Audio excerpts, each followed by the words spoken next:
Okay, guys, so I finally seen the movie, and this is gonna be a spoiler review.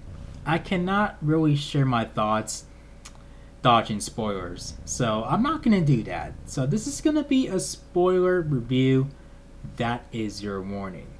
Now, after over 10 years of waiting for this movie to finally be made, and people being constantly fooled by posters and trailers and more posters and more trailers, was it all worth it when it finally being made? Ugh. I don't think so. Now, you know, the creeper in this movie, like this time around, he did not scare me, not once. I mean, he was outside during the day through almost the whole freaking movie. I'm like, why are they doing that? And it wasn't handled properly. I mean, that's my whole point. Not him being outside during the day so much, but the way it was handled. It was not handled well at all. It was handled much better in the first two movies.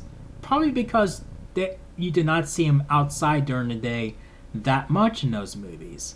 He was outside mostly at night, and that's where he was really scary. Like where he is in the dark and there's not much light on him, and where he's coming out of the shadows. I mean, that's where it was terrifying.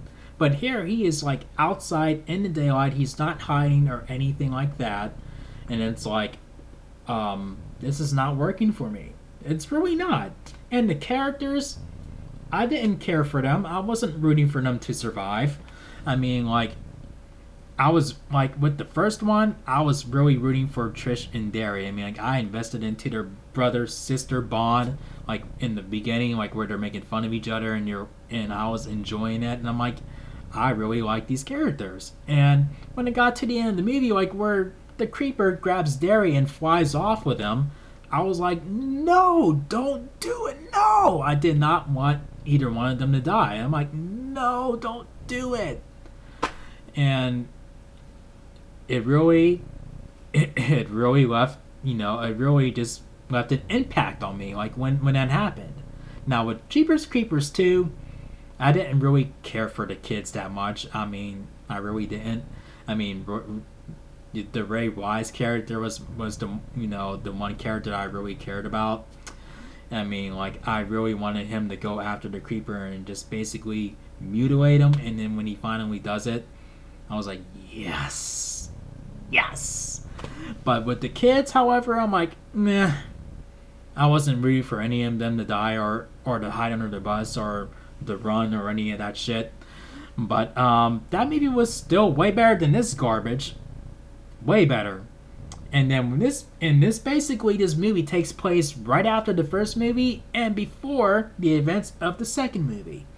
Now, the whole direct sequel to the first one, I'm totally okay with, but to say that part two happens later on doesn't make sense because one of the characters in this movie gets on that same bus that we're gonna see in part two, and that character is nowhere to be found.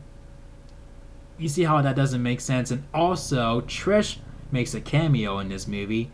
Basically, we're setting up for her to play a much bigger role in part four, and that doesn't make sense because if it ties in with part two, it's like where was she when the creeper got to the bus?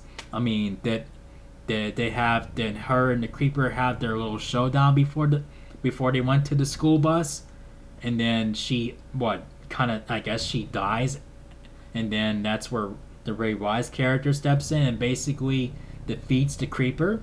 Is that what they're doing? I don't know. I mean, like it would have been the more logical thing to do. It would have been to ignore the second movie and just be like, nope, part two never happened. This is a direct sequel to the first one, and that's it. You know what I mean? But yeah, it is what it is.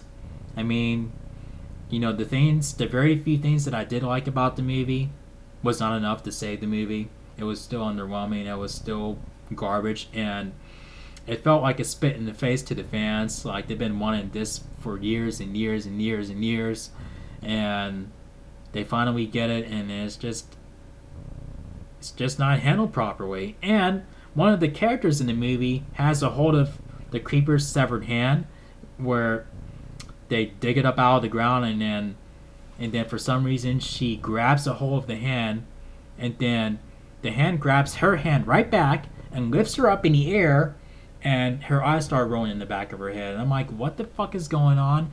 And why did she do that in the first place? Like, what? It's kind of like Jason Goes to Hell, like where, spoiler warning if you have not seen the movie, where the guy that's doing the autopsy on Jason's, body, and we see the heart, and it's beating and beating, and then he just picks it up and eats it.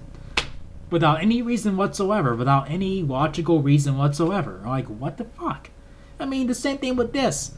But we find out later on that you find out more about the creeper when you touch its hand, which is stupid. I mean, like, not finding out more about the creeper, but how they're doing it.